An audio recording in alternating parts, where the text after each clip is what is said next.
Olá pessoal, tudo bem? Então vamos dar uma olhada nas perguntas de vocês. Pelo que eu vi aqui nessa primeira tela, temos algumas coisas bem interessantes. Perguntão: a sua opinião sobre ter um pouco de ETF? Ele cita dois aqui, o B5P211, que é o correspondente ao, ao IMA B5, ou seja, os tesouros IPCAs até 5 anos, e o IMA B11, que é todo o conjunto de todos os IPCAs, tá? Quais IPCAs? Os conjuros, pessoal.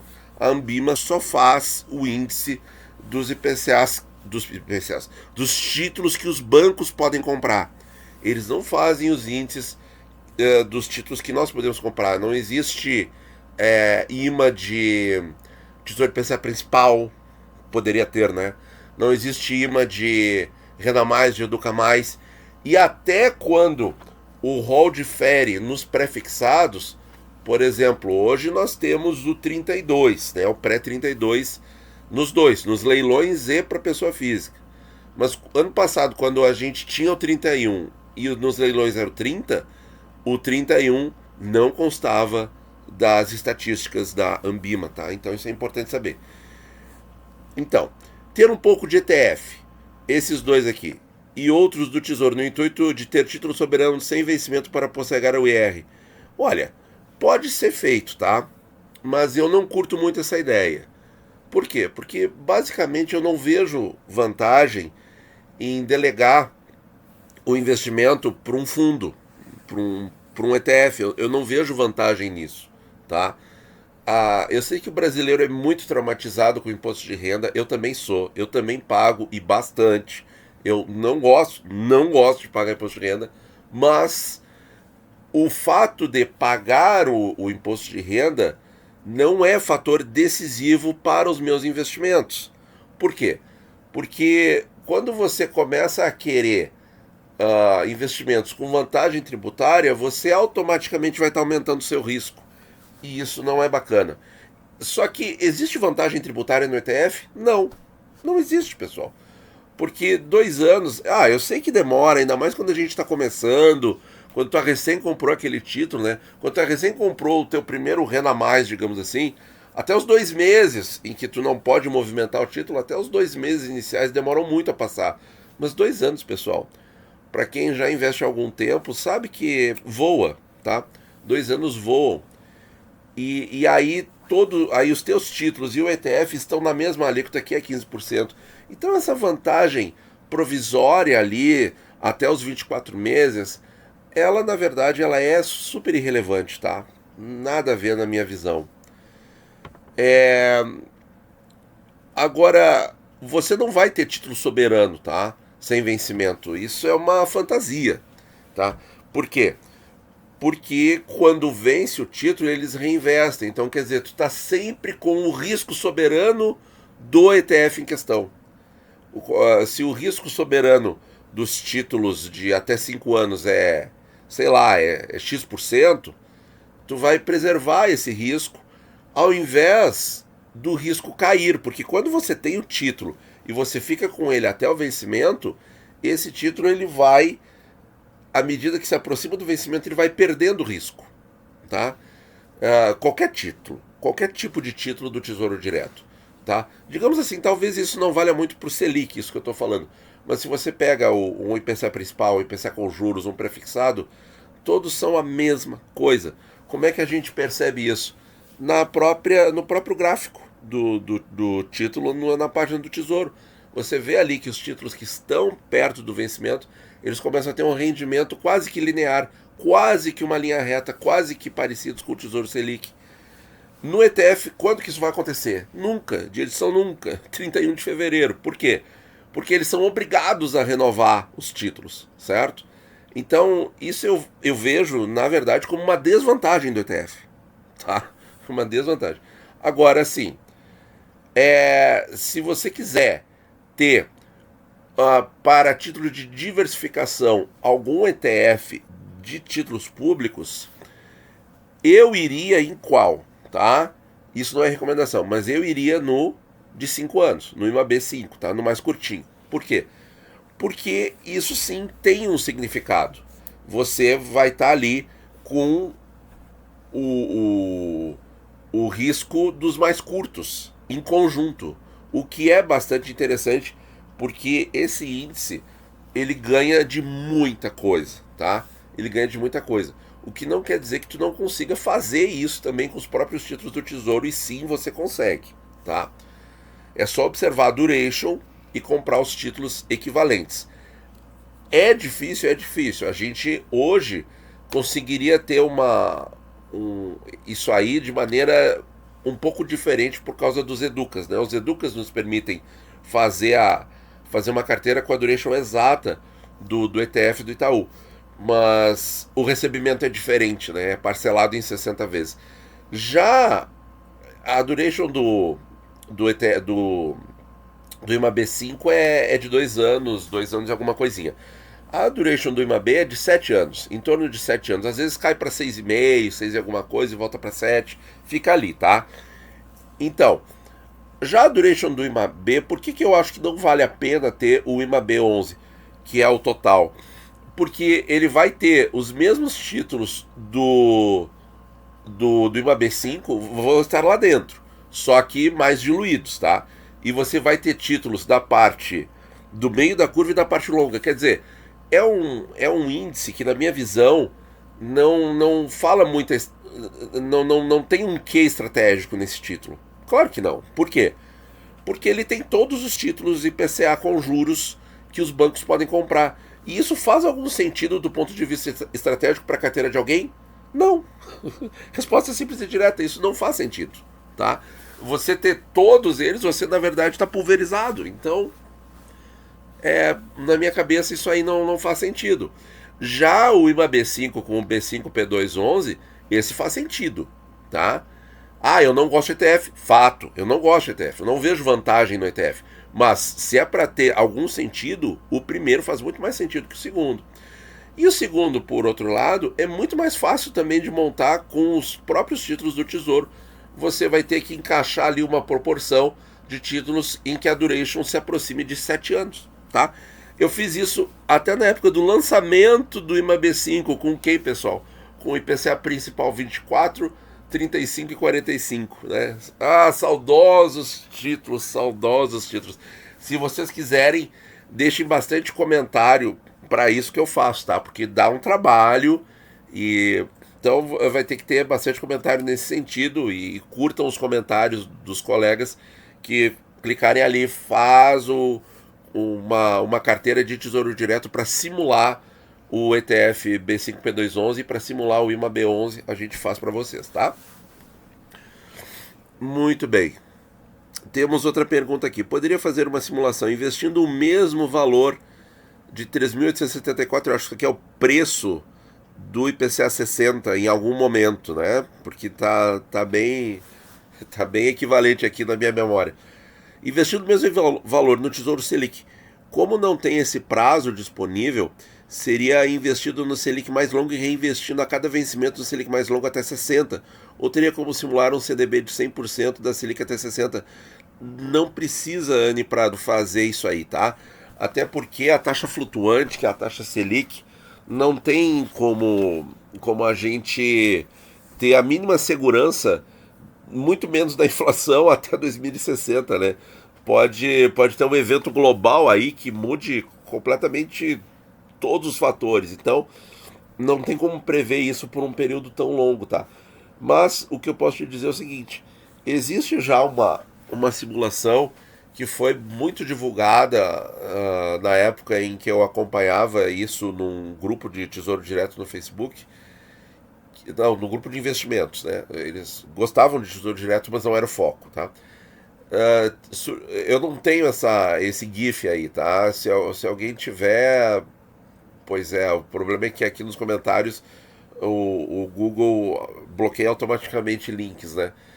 Mas enfim, quem viu vai lembrar, quem não viu vai ter que acreditar em mim, tá? Foi feita a simulação de você comprar o IPCA 45 e de você ir trocando a cada 5 anos de CDB, tá? E pelo fato, aí sim, de você estar antecipando o imposto de renda, porque aí é o imposto de renda sobre todo o investimento, por quê? Porque o investimento acaba e vence, né? Você não consegue chegar, mesmo até tendo taxas superiores dos CDBs, você não chega no mesmo valor do IPCA 45, e a diferença entre as barrinhas era grande, né? E quanto mais você fazia a troca, porque aí é a troca de todo o investimento, porque o investimento inteiro vence, por completo ele vence, ele não atinge o patamar, tá? Aí, por exemplo, eles eram para 5 anos, 4, 3, 2 e 1. E o que você era obrigado a trocar todo ano era o que não conseguia acumular. Ele não conseguia chegar perto dos outros nos valores, tá? Então, quanto mais intervalo tinha, melhor para o CDB. E todos eles perderam catastroficamente para o IPCA 45 na simulação que eu estou referindo. E aqui no canal, eu também fiz, pessoal. Agora eu não vou saber dizer quando, nem qual era o nome do vídeo, tá? Mas quem lembrar, por favor, coloque o título, nome do vídeo, que daí eu procuro e coloco o link depois, tá? Mas eu fiz acho que um backtest, né? Mostrando o resultado de entre comprar um tesouro IPCA longo e ao contrário disso, ou será que eu fiz isso para os membros? Talvez eu tenha feito isso só para os membros. E você comprar o IPCA curto e ir trocando no vencimento.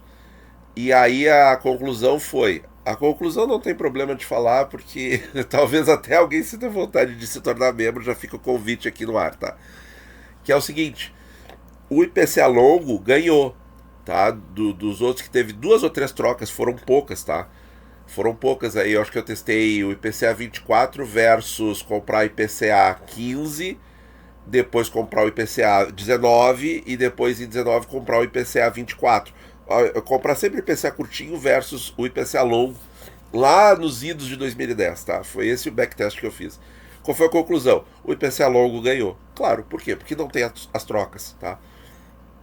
Isso é diferente do IPCA com juros, totalmente diferente do IPCA com juros. Por quê? Porque no IPCA com juros, tu não tá trocando, tu só tá recebendo o juro, tá? Então pagar o imposto de renda no recebimento do juro não é o fator que atrapalha o IPCA com juros. O que até não tem a ver aqui com a pergunta, mas falando, o IPCA com juros, o que atrapalha ele são justamente os primeiros cupons. Por quê? Porque esses cupons não têm acúmulo. É muito bom você comprar agora, ou digamos assim, você ter comprado no dia 8 ou 9 de maio, ali antes dele ser retirado do rol, e receber o cupom inteiro no dia 15. É legal? É legal. Mas veja, você pagou... Isso estava no preço e não tem acúmulo ali. E isso prejudica o desempenho do IPCA com juros, né? Por quê? Porque é uma parte do rendimento que não acumulou. E aí você vai ter os 6 meses, 1 ano, 1 ano e meio, 2 anos. São acúmulos muito pequenos. E isso prejudica o cômputo geral do desempenho, tá? Então não é o imposto de renda. O que atrapalha o IPCA com juros é o pequeníssimo acúmulo dos primeiros cupons, tá? Fecha parênteses, tá? Então, essa questão de ter que trocar o investimento inteiro, por exemplo, no Selic, você teria que trocar de 6 em 6 anos, né? Então você ia entrar naquele CDB mais alto da simulação lá do Facebook e acabar tendo que trocar todo o investimento. Não é o que acontece no IPCA com juros, tá? Então, é isso aí, tá?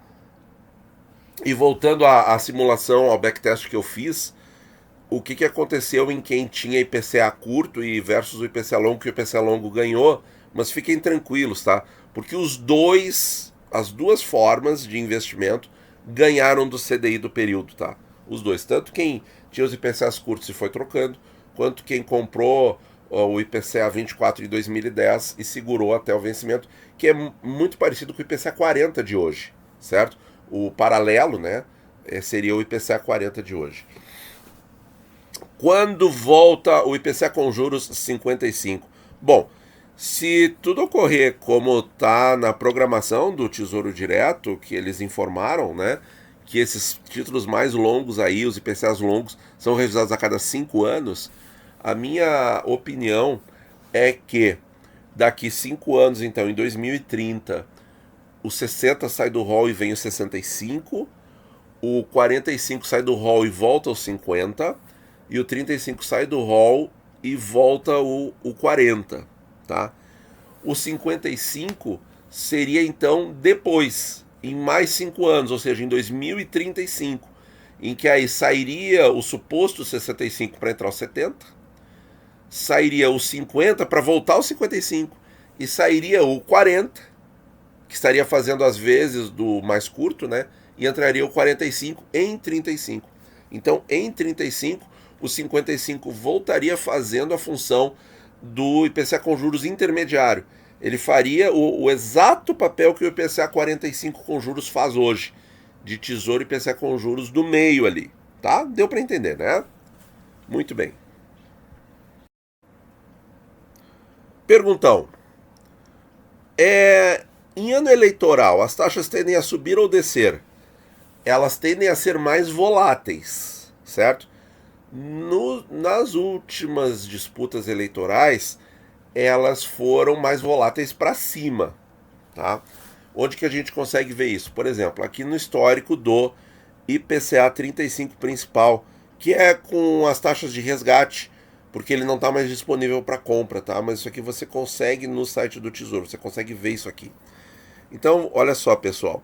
Claro, aqui o máximo foi na época do impeachment da Dilma, e agora com os eventos aí de uma mistura, né? Aqui o risco ficou, na verdade, misturado entre tarifas e fiscal, né? Foram 2 eventos aqui. E aqui foi praticamente um evento único. Então vamos ver, em que anos nós tivemos eleição? 14. Então vejam aqui, ó, que nós tivemos, ó, uma taxa subindo, ó, entre 13 e 14, a eleição foi em outubro. Aí em 14 aliviou, né? Porque foi em outubro, na verdade. Aqui, ó. Aqui em 14 não foi um ano um pouco atípico, porque o estresse estava no começo do ano, por causa dessa saída que aqui foi uma alta da Selic muito forte, né? Quando aqui nós tínhamos as taxas mínimas históricas na época, né, em janeiro de 13. Aqui foi quando o IPCA 35 fez um movimento de sair de R$ 950, cair para 500 e voltar para os 900 em coisa de um ano e meio. Foi uma loucura, tá? Uma loucura isso aqui, tá? Lá em 13, o 35, hein? Imagina um 50 hoje em dia fazendo esse movimento, né? É uma loucura. Bom, então em 14 não deu para ver isso aí. Mas em 18 teve isso. Tá? Aí teve o impeachment, aí as taxas relaxaram muito. E aí olha aqui, ó, finalzinho de 18, ó, um pouco antes do final, né? Lá por junho, julho, olha aqui, ó. Aqui fez um estresse forte. E aí entrou o presidente naquela ocasião. Teve a reforma da Previdência aprovada, né, que foi um marco histórico aí de relaxamento, e as taxas foram a menos de 3. Mas olha como o período eleitoral aqui foi forte. Em 22, tivemos. Só que, olha só o que aconteceu. Aqui, ó, é essa curva aqui, ó, em que nós saímos ali da mínima ainda da época da pandemia, dezembro de 2020, ainda a pandemia muito forte, Brasil e mundo afora, 3,5, né, IPCA mais 3,5. E aí o que aconteceu? Desorganização das cadeias de produção, os caras não conseguiam fabricar carro, né, porque não tinha chip, aquela coisa, né, muito emblemático. Então os países começaram a ter inflação. 2021 foi um ano de inflação acima de 10% aqui no Brasil. E aí o que aconteceu com as taxas? Estressaram, e lá por junho, julho, ó, atingiram as máximas de então, ó, as máximas para a época, tá? E aí chegaram ali no final do ano, como o atual governo ele não tinha delineado claramente como ele ia levar a questão econômica, o mercado ficou estressando até março. E aí veio, março de 23, aí veio o arcabouço fiscal e o mercado acreditou e relaxou, né? Relaxou para 5, ó, olha ali, ó, tá? Mas aqui no período eleitoral, sim, ali por agosto, ó, ele atingiu um baita estresse e depois relaxou, ó, em novembro relaxou, tá vendo, ó? Saiu de 6,4 quase para menos de 6. Então sim, tá? Tem mais volatilidade, mas vejam que o que determina mesmo o nível da taxa é o momento histórico que o país está vivendo. Então aqui ele estava, por exemplo, aqui estava relaxando porque, enfim, aqui teve o teto de gastos, né? Então relaxou bastante, tá? Mas vejo que na eleição subiu. Aqui teve a alta da Selic para conter a inflação lá em 13, 14, e aí as taxas relaxaram. Mas vejam que aqui é atípico, porque em setembro estava na mínima da época e para novembro, agosto, voltou a subir, mas mesmo assim tinha um fator mais grave aqui, que era a inflação em 2015, não, 14. 14, quando que foi a inflação mais alta, pessoal? Acho que foi 15, né? Então a gente ainda viveria 1 ano e 3 meses de Selic a 14,25 na época. Aqui a eleição não foi um fator tão grande assim, porque as outras coisas foram mais intensas. Mas dá uma estressada. Em 18 aconteceu, em 22 aconteceu, só que o estresse seguiu, justamente por uma falta do arcabouço fiscal, né? E aí, acabou que aqui quando o governo disse que não ia conseguir cumprir o arcabouço fiscal, aí o mercado desatou no modo desconfiança, né? E aí vinham números fiscais cada vez piores. E aí depois veio a eleição do Trump com as tarifas, que aí deu essa pernada final aqui para cima nas taxas. E agora a gente relaxa com o arrefecimento da guerra tarifária e a esperar melhoras no fiscal para voltar para esses patamares aqui, certo? Então, sim, nas eleições dá uma estressada. Agora, será que essas eleições de 26 vão ser parecidas com as eleições de 18 e 22? No sentido assim, é imprevisível quem vai ganhar? Eu acho que sim, viu? Acho que vão ser eleições muito disputadas. E aí sim as tarifas, as taxas dos títulos públicos têm uma tendência a oscilar bastante, tá? Eu me lembro de um estudo, tá? Isso foi antes de qual eleição que eu vi? Eu acho que foi na eleição de 18 que eu vi isso, tá? Eu me lembro de um professor, tá? Eu nem sei se ele mantém esse vídeo no ar, mas um professor, tá? Que fez um estudo, um professor, esse professor, tá? Faz estudos e tal. Inclusive ele é muito sonífero, assim, eu acho. Brincadeira, claro. Ele fez ali um levantamento e apontou isso, né? Que todo o mercado, todos os ativos têm uma oscilação mais intensa na época da eleição.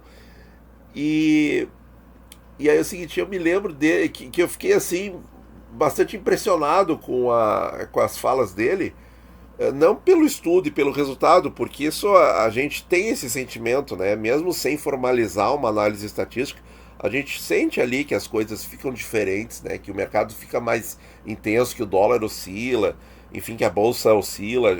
A gente sente, a gente percebe isso, né? Tá? Não, mas como ele era um professor, ele é, né? Um professor sobre fundos imobiliários, ele disse uma frase que me marcou, pessoal. Época de eleição, de estresse na taxa, é época de comprar ativo bom, NTNB. Tá? Essa fala dele, da minha visão, é incrível, né? Porque ele é professor de fundos imobiliários e ele falava que tinha que comprar ativo bom NTNB. Coloquem a sua interpretação nos comentários. Eu não vou declinar aqui a minha interpretação sobre a fala dele, tá?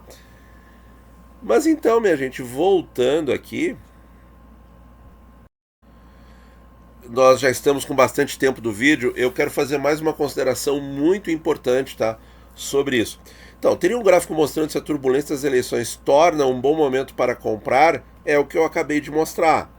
Então, quer dizer, vejam que a eleição, ela faz a oscilação acontecer, mas ela não é o fator mais importante, determinante para qual direção as taxas continuarão depois da eleição. Isso fica muito claro, né? Porque o que fez a taxa cair, continuar caindo quando o Bolsonaro foi eleito? A reforma da Previdência. E o que fez a taxa continuar subindo depois que o Lula foi eleito? A falta de uma diretriz maior na área econômica. tá? Que só foi se acalmar quando essa diretriz veio sob o nome de arcabouço fiscal. Tá? Se foi cumprido ou não e tal, isso é outra discussão. Tá? Mas o que aconteceu foi isso. Tá? Então a eleição é um fator, sim, de flutuações, mas não é o principal determinante da direção das taxas. Tá? E aí tem uma coisa. Nós estamos agora com as taxas, digamos, a 6,90, tá? Vamos só supor, tá? Eu não sei até que ponto as taxas vão cair ou vão subir de novo, por exemplo, até o primeiro semestre do ano que vem, tá? Porque aí, por exemplo, as taxas podem derreter por um fator qualquer e ir para 6% até o fim do ano. Vamos supor, tá? Que elas saiam dos atuais 7 e pouquinho, 6,99, cai para 6, tá? Vamos só para exercício de raciocínio. Aí pode chegar a eleição e elas estressam para 6,5. Aí o que adiantou, né? Ou as taxas estressam, vão para 7,5 no primeiro semestre do ano que vem e estressam mais ainda para 8,5 na época da eleição. Vejam que tudo que eu falei pode acontecer. Então não tem como prever, tá? Quando eu consegui o dinheiro, a taxa caiu para 7,30 no 60 e no 45. Quantas vezes isso aconteceu comigo? Muitas. Muitas, muitas, muitas, muitas, tá? O título, os membros sabem, o título que eu investi com os cupons de juros das NTNBs ímpares, o que aconteceu com os títulos? Eu tive que comprá-los mais caros do que todo ano de 25, do que janeiro, fevereiro, março e abril. Paciência, né? Não, isso não vai impedir o nosso reinvestimento, o nosso novo aporte. Não deve, não vai impedir, tá? Mas o que pode acontecer com as taxas? Elas vão oscilar, isso eu acho que sim, com certeza. Elas vão ter uma variabilidade maior, mas a direção das taxas, quem vai determinar são os fatores macroeconômicos do momento, tá? Determinantes do momento. E a que nível elas estressam é completamente imprevisível, porque elas podem estressar bastante num nível muito mais baixo que o atual e num nível bem mais alto que o atual. Então, não tem como saber, tá? Para níveis de hoje, em torno de 7, as taxas estressariam para 7,5. Mas como é que essas taxas vão estar na maior parte do tempo em 2026? Não tem como saber, tá? Mas vai ser um belo exercício. E sim, vai ser uma época de comprar ativo bom. Aliás, como toda época é época de comprar ativo bom, não é mesmo? Por que você vai comprar um ativo ruim em qualquer momento que seja, né? Agora, colocando ali uma pulga atrás da orelha da afirmação do professor, né? Toda época é época de comprar ativo bom. Você não deve comprar ativo ruim em momento algum, tá certo? Muito obrigado por ouvir e bons investimentos a todos.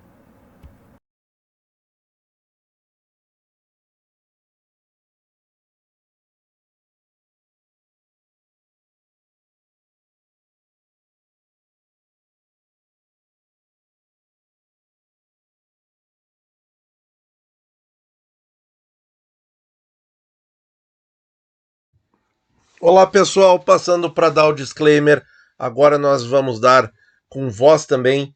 Lembre-se, nada do que eu falei é recomendação formal, todos os investimentos têm riscos, ainda mais um resgate antecipado, rentabilidade passada não é garantia de rentabilidade futura, e muito importante, eu não entro em contato com ninguém via outras mídias sociais.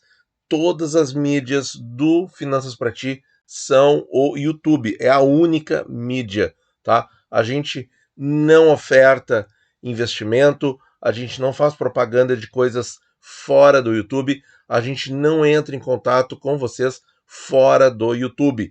Isso tem que ficar muito claro, porque muitos perfis falsos têm atacado o canal. Certo, pessoal? Fica ligado nisso. Muito obrigado por ouvir e bons investimentos a todos.